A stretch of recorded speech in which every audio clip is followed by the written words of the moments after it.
2021, moved to Georgia, had some personal things go down at the top of the year, took off another 3 months to go handle that, all while still managing to get YouTube videos out to you and continuing to maintain my role as wife and mother.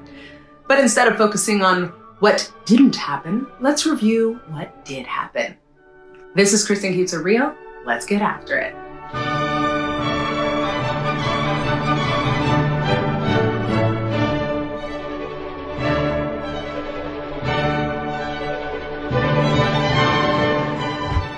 To preface my 2021 stats, I would like to very briefly go over the amount of auditions I had in the previous years. In 2019, I had 76 auditions, only 2 which were VO. In 2020, I had 142, and in 2021, I had 103 auditions. Now, you would think that my best financial year was 2020, but no. In actuality, it was 2019, which goes to show that just because you don't have more than 100 auditions does not mean you should feel discouraged or mean that you can't make money. So my 2020 recap is not meant to trigger anyone or have them compare themselves to where they are in their career, but merely to say that this is an industry of persistence and perseverance. And if you put your attention and focus on that, I truly believe there's no way you won't achieve your goal if you don't give up. Even if it takes you almost 2 decades, like me. So like I said, in 2021, I got 103 auditions.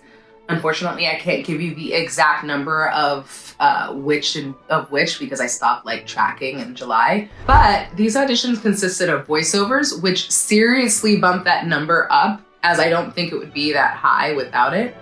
Commercials, TV, and film.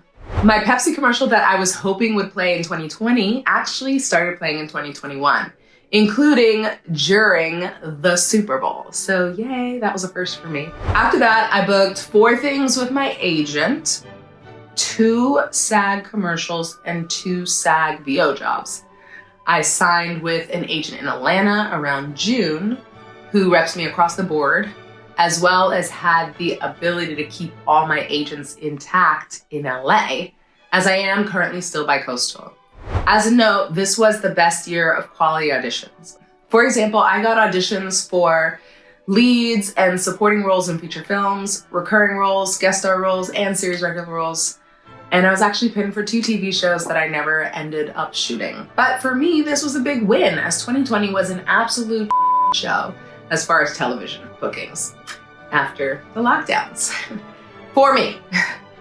My Station 19 character was open-ended in the season finale before the pandemic, and I thought for sure I was coming back. But once everyone was able to start going back to work, I was written out. It's okay. We're fine. I'm fine. No, really, I'm fine. I had 2 producer sessions for series regulars in 2021, which is the last round. And I thought, this is it. Actor stability is within reach. Because if you remember, I was on hold to be a series regular at the top of the year and the show never ended up shooting. So I was like, it's coming back around. Now's my moment. But I didn't book it. I was devastated, to say the least. But you guys know my rule, the 48 hour. You got 48 hours to cry it out. And then that's it. And luckily my manager called me up and she's like, Kristen, it's okay. You're close. And I was like, oh, thank you. That got me through it. Love her. Side note. Okay. And hopefully this will give you inspiration or hope, but 5 years ago, I could not get myself out of no-name co-star land. And don't get me wrong, that is a great accomplishment, but I wouldn't even get an audition for anything larger than that with my agent that I had for 7 years. So here's a tip in my experience. This is where upgrading your reps come into play with a stroke of good luck. Story time, so this is a side note. I went into an audition for another no-name role for the casting director, Allison Silverberg, and she gave me a chance to read a different role on a different show with a name that ended up being recurring. And that show was Jane the Virgin. That day, I ended my relationship with my old reps. I was repless for about 3 months, but I did use that one credit, that one break to get me my new reps that I love so much now. And they had no considerations that I didn't have a name. And from then on, I actually never went out for another no-name co-star again and was being sent out for series regulars for the first time in my life. Now, I'll be honest, there weren't a lot in the beginning, but over time, I would get more and more, and they would just start heading my way. So fast forward to 2021, which became the best year in regards to series regular auditions.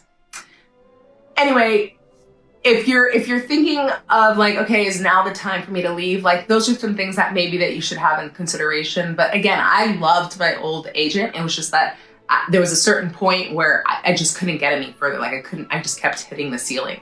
So yes. Anyway, I digress. The rest of my bookings were all singing gigs with the Tinseltones Atlanta branch, which I adored. It was such a blast. And I had one short film that I shot in March, where the role was given to me without auditioning, and it was a real honor to shoot that movie. And at the end of the year, I got that phone call that every actor wants to hear at the end of the year. Not that you have a booking in January, although that's a great call. But the next best call is, hey, so your commercial's being renewed. Yes, thank you. Thank you so much. I need to hear that. Yeah. So that's my year in review. The moral of the story is don't give up. This career is full of mountains and valleys, and you got me helping you get through this roadmap we call show business, and we can do it together. Thanks for watching. Happy New Year. I'll see you next time.